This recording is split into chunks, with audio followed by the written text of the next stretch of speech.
In the heart of a vast lake, where no city should have stood, a people built a world upon it. They laid stones on water. They grew gardens on mud. They raised temples that pierced the sky. This was not magic. It was will. It was vision.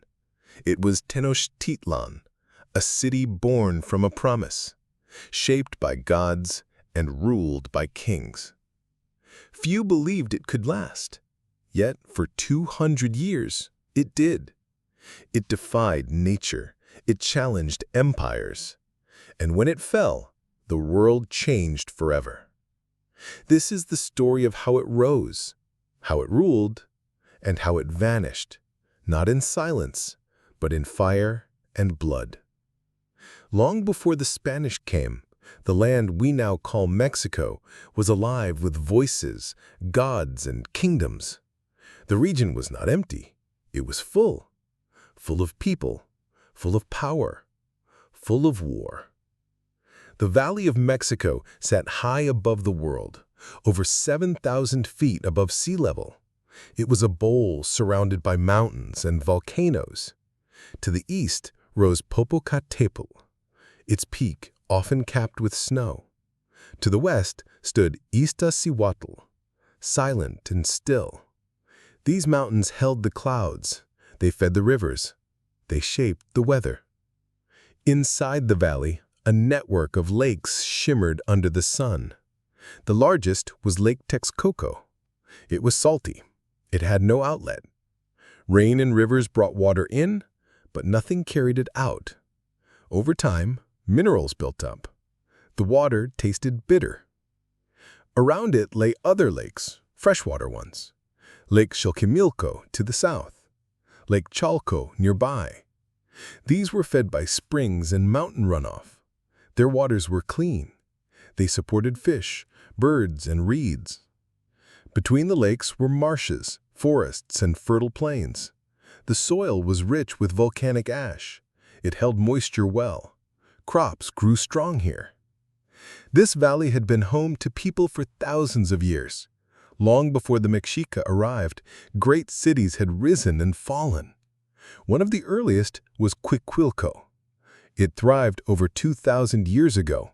It had pyramids, it had canals, it had a large population.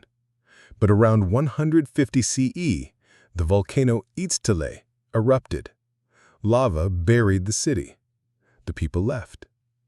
Then came Teotihuacan. It stood northeast of the lakes. At its height, around 450 CE, it was one of the largest cities in the world. It had over 100,000 people.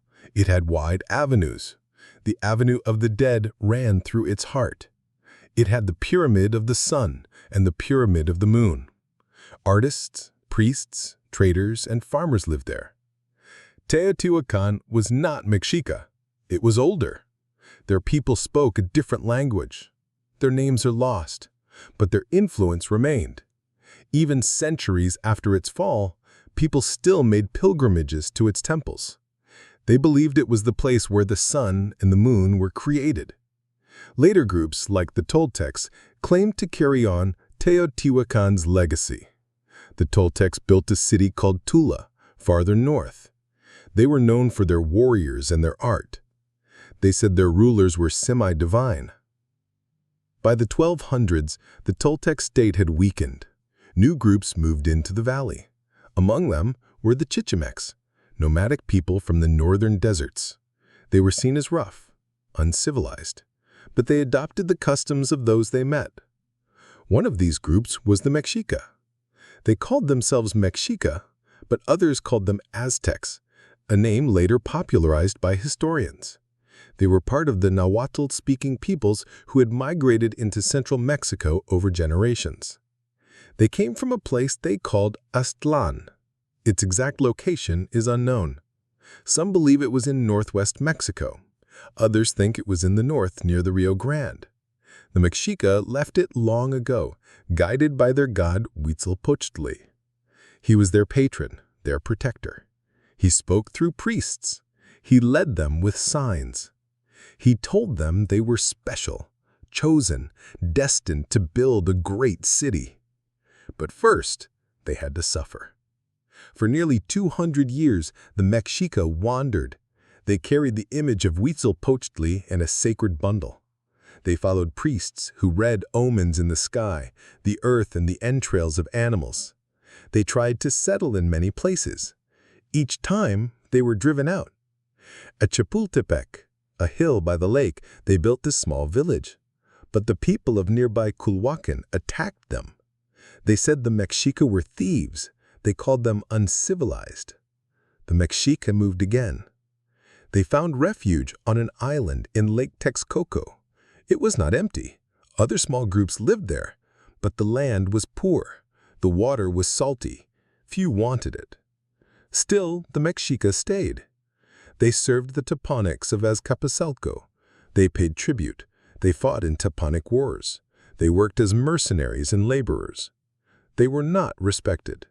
Other city-states saw them as rough, unrefined, and violent. But they learned.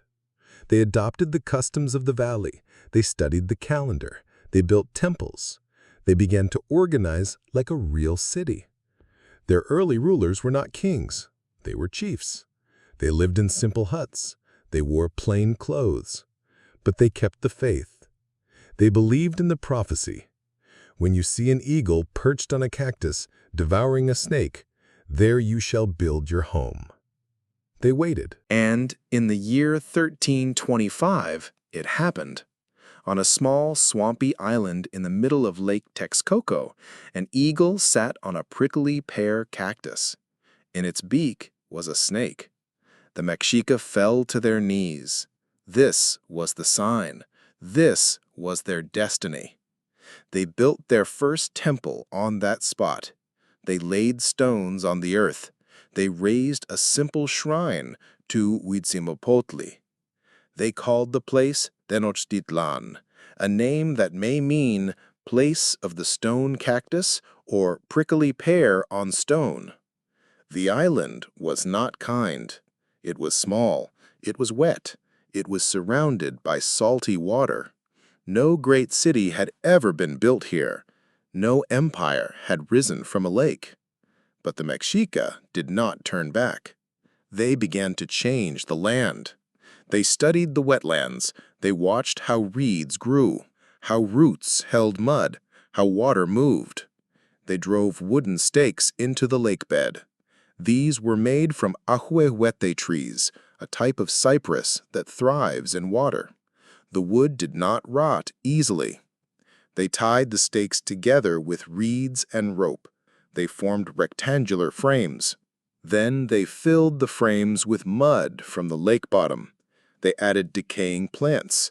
They layered in stones and sand. These platforms floated at first, but over time they sank and stabilized. Willow trees were planted along the edges. Their roots grew deep. They held the chinampa together. Each chinampa was about 30 feet wide and 300 feet long. Canals about 6 to 10 feet wide ran between them. Farmers used canoes to move between plots. The soil was rich. It never dried out. Farmers could harvest up to 7 times a year. They grew maize, the most important crop. They grew beans and squash, which climbed the corn stalks. They grew chili peppers, tomatoes, avocados, and amaranth. They grew flowers like marigolds and maricopa vines. Honeybees were kept on the chinampas. Ducks and turkeys were raised too. The chinampas were so productive that they fed the entire city. But food was not the only challenge. Fresh water was scarce. Lake Texcoco was salty. Drinking it caused illness. So the Mexica built aqueducts. The first one brought fresh water from springs at Chapultepec. It was made of clay pipes. It ran on a raised causeway. Later, under Moctezuma I, a second aqueduct was built.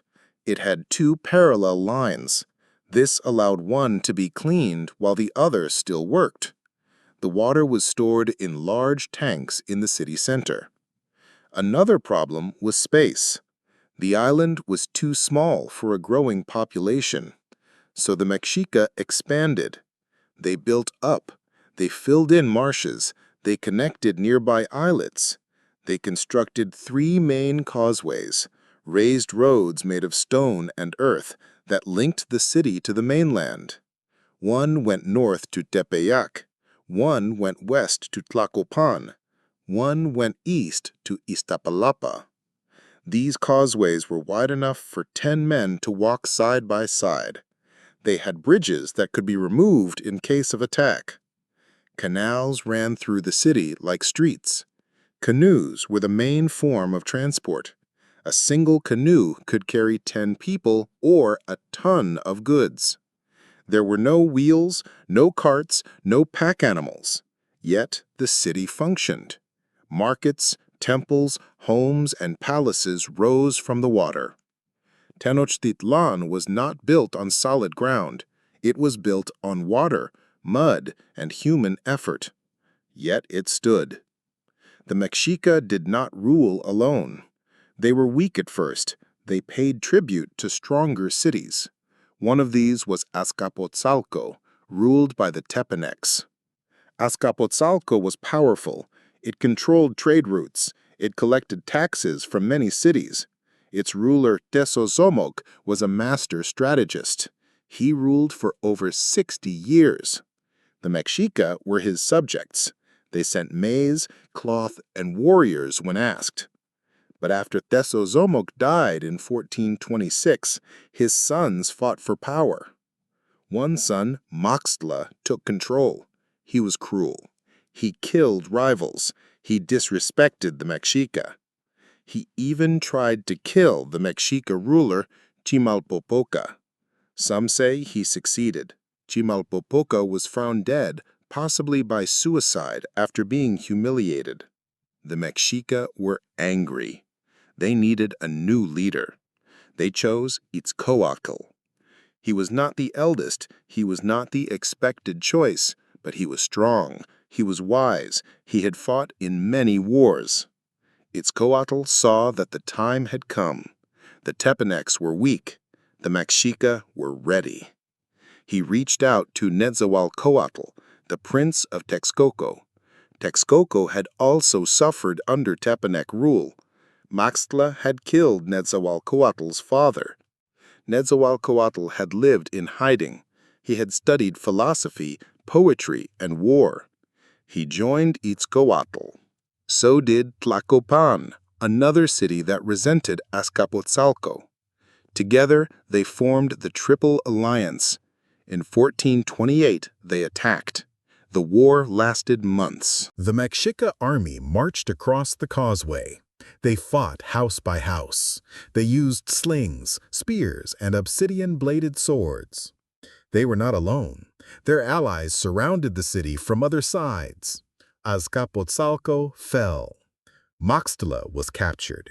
He was executed. The Tepanecas lost their empire. The Triple Alliance divided the power. Tenochtitlan, Texcoco, and Tlacopan would rule together. But Tenochtitlan, under Itzcoatl, grew the strongest. Itzcoatl did not stop at victory. He wanted to reshape the Mexica identity. He ordered the destruction of old codices, books made of bark paper or deer hide that recorded history, genealogies, and rituals. Why? Because those books told a story of the Mexica as humble wanderers, as servants, as latecomers. Itzcoatl wanted a new story. He wanted the Mexica to be seen as heirs to the great civilizations, as rightful rulers of the valley. He promoted the idea that they were the sun's chosen people, that their god, Huitzilopochtli, demanded tribute and sacrifice. He rebuilt the city. He ordered the construction of the Templo Mayor, the great temple at the center of Tenochtitlan. It began as a small pyramid. Over time, it grew. Each new ruler added a layer. It had 2 staircases. At the top were 2 shrines, one for Huitzilopochtli, one for Tlaloc, the rain god. The temple was the heart of the city. Itzcoatl also reformed the government. He created a council of nobles and warriors to advise the ruler. He gave land to soldiers who fought bravely. He strengthened the class system: nobles, commoners, serfs, and slaves. He made Tenochtitlan not just a city, but a state. Schools were built. One school, the Calmecac, was for nobles and priests. They studied religion, writing, astronomy, and leadership. Another, the Telpochcali, was for commoners. They learned war, labor, and discipline. The Mexica began to see themselves differently. No longer outcasts, no longer servants, now rulers. The transformation was complete. Tenochtitlan was no longer a refuge for outcasts. It was becoming a capital of empire, and the world would soon feel its weight. After Itzcoatl came Moctezuma I. He was not the same man as the later Moctezuma, the one who met the Spanish. This was his uncle. He ruled from 1440 to 1469. He faced a crisis at the start. A great famine struck the valley. Rain failed, crops died, people starved. Many blamed the gods. They said the gods were angry. Moctezuma I acted fast. He organized food shipments from allied cities. He opened storehouses. He sent workers to repair the dikes that held back the salty water from Lake Texcoco. He also launched military campaigns. He conquered new lands. He demanded tribute: maize, beans, cloth, and more. The famine ended. His power grew. He expanded the city. He built a second aqueduct to bring fresh water from the mainland. He extended the causeways that connected Tenochtitlan to the shore. He also built the Sacred Road. This was a wide, raised path that led to the temple complex. It was used for processions, for sacrifices, for royal walks. Moctezuma I made Tenochtitlan not just strong, but sacred. He claimed the Mexica were the sun's chosen people. He said their duty was to feed the gods with blood, so the sun would rise each day. This belief shaped the city's soul. War was not just for land, it was for sacrifice. Capturing enemies was more important than killing them. Prisoners would be taken to the temples. They would be offered to the gods. This was not cruelty for its own sake. It was duty. It was faith. And the city grew richer, larger, and more feared. By the mid-1400s, Tenochtitlan was no longer just a city. It was the heart of an empire. The Triple Alliance ruled over dozens of city-states. Some joined willingly, others were forced. Tribute flowed in from across the land. Every 80 days, a great market opened in Tlatelolco, a sister city joined to Tenochtitlan. Thousands came. They brought goods from distant regions. You could buy gold from the south, feathers from quetzal birds, jaguar skins, cocoa beans, salt, obsidian blades, cotton cloth, honey, dogs bred for food. Scribes recorded trades. Guards kept order. Judges settled disputes. The market was so large that it took hours to walk through. Travelers said they had never seen anything like it. The city itself was divided into 4 parts. Each had its own leaders, temples, and water systems.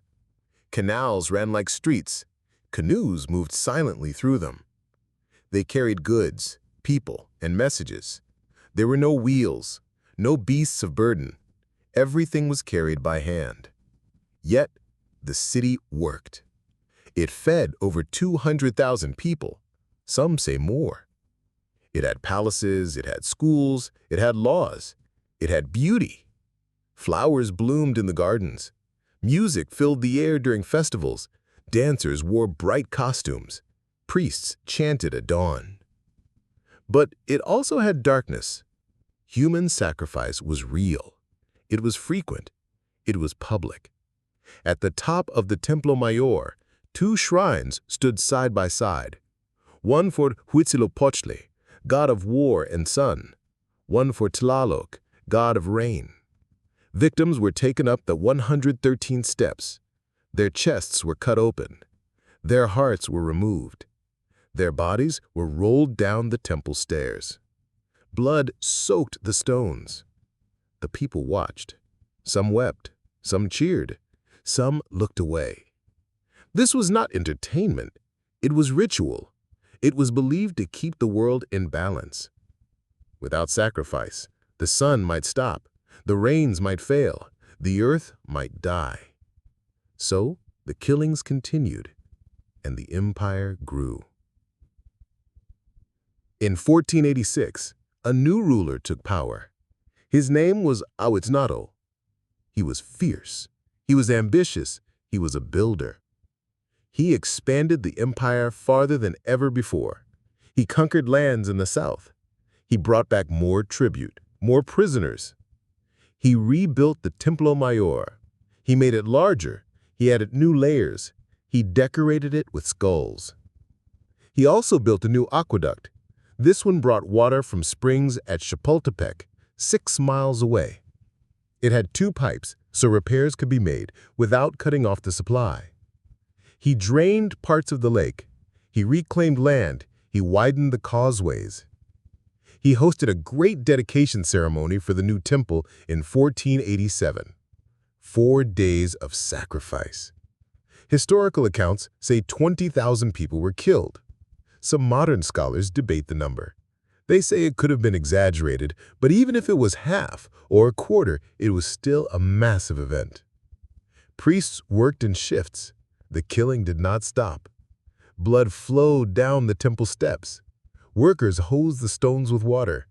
The smell filled the city. This was the peak of Tenochtitlan's power.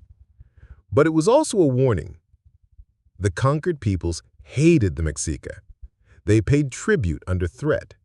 They remembered the sacrifices. They waited for a chance to rise. Ahuiznotl did not see the danger. In 1502, he died. Some say he fell on a stone during a flood. Others say he was crushed by a collapsing wall. His nephew took the throne. His name was Moctezuma II. He was not a warrior. He was a priest. He knew the rituals. He studied the stars. He feared the gods. He ruled with caution. He stopped some military campaigns. He focused on order, on ceremony, on divine favor. But the empire was restless. Rebellions broke out. Tribute was late. Allies whispered of revolt. Then strange signs appeared. In 1509, a comet lit the sky. It stayed for weeks. In 1510, the temple of Huitzilopochtli burned. No one knew how. In 1511, an owl was heard speaking inside the royal palace. It said, "Come to see your house." In 1512, a tower of light rose from the lake at night. Moctezuma II was afraid. He consulted priests. He offered sacrifices. He asked the gods for answers. One day, a messenger came. He said strangers had been seen on the coast. They had pale skin. They rode on animals with cloven hooves. They wore metal that shone like the sun. Moctezuma II listened. He remembered an old prophecy. It said a white god, Quetzalcoatl, would return from the east. He had left long ago.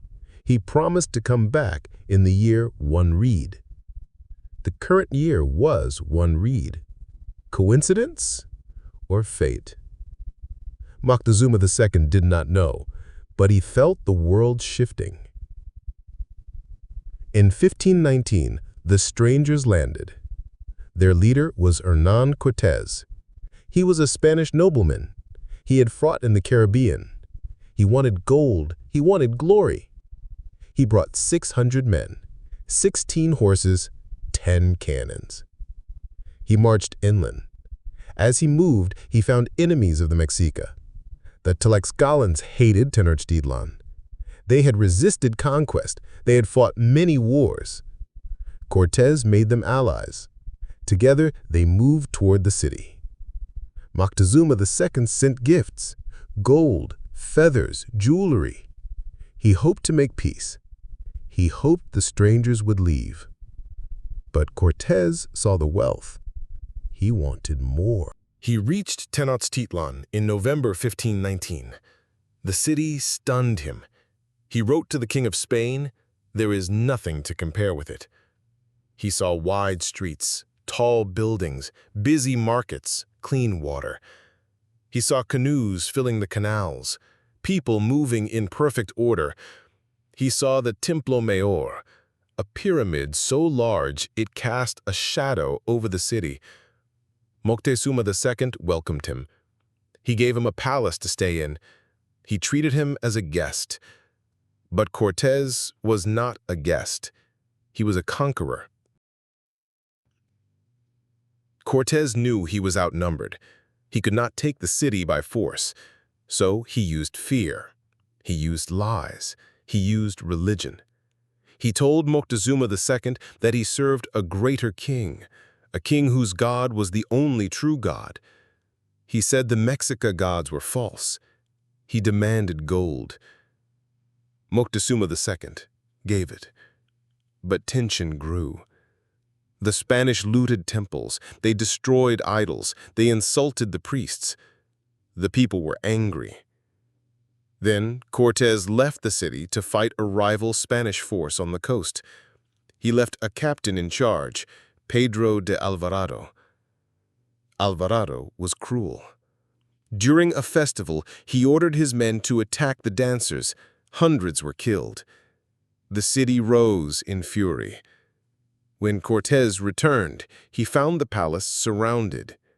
The Mexica had had enough. Moctezuma II went to the roof to speak to his people. A stone hit him in the head. Some say his own people threw it. Some say the Spanish did. He died days later. No one knows for sure, but his death marked the end of peace. The Spanish were forced to flee. It was the night of June 30th, 1520. They called it La Noche Triste, the sad night. They loaded stolen gold onto horses and porters. They tried to cross a causeway.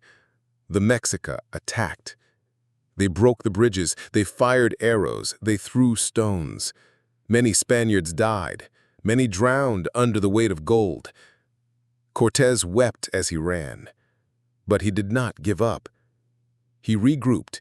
He gathered more allies. The Tlaxcalans joined him. So did other cities that hated Tenochtitlan. He waited. He planned. He returned in 1521. This time, he came to destroy. Cortés cut off the city's supplies. He blocked the causeways. He sank canoes. He poisoned water sources. He launched attacks from the lake with small ships. The Mexica fought hard. They pushed back. They killed many. But disease spread. Smallpox arrived. It came from the Spanish. No one in the city had immunity. People died by the thousands. Children, elders, warriors. Even the new ruler, Cuitláhuac, died of it. His brother, Cuitláhuac, took command. He was young. He was brave. He refused to surrender. The siege lasted 93 days. The city starved. People ate rats. They ate bark. They drank dirty water. The temples were silent. The canals filled with bodies. On August 13, 1521, Cuauhtémoc tried to escape by canoe. He was captured. He was brought before Cortés. He said, "I have done what I could." Then he handed over his dagger. Tenochtitlan fell. Tenochtitlan had existed. It had fed hundreds of thousands. It had ruled an empire. It had built a world on water. And it had done it all without iron, without the wheel, without horses. It was not magic. It was knowledge, it was labor, it was faith, it was defiance. Let us remember what made Tenochtitlan great. Not just its size, not just its wealth, but its courage. To build on water, to rise from nothing, to believe in a sign, to create order from chaos. Let us also remember its cost. The blood on the temple stones, the fear in the hearts of conquered peoples, the pride that blinded its rulers, the omens they could not read. Tenochtitlan was not perfect, but it was real and it was human. There are things we still do not know. How did the Chinampas stay stable for so long? How did the aqueducts work so well? How many people truly lived there? We may never have all the answers, but we have enough. We know they built a city where no city should stand. We know they made it last. We know it fell, and we know for a time it defied nature. That is enough. That is everything. The waters of Lake Texcoco are gone. The canals are buried. The temples are dust. But the story remains. And as long as we remember, Tenochtitlan lives.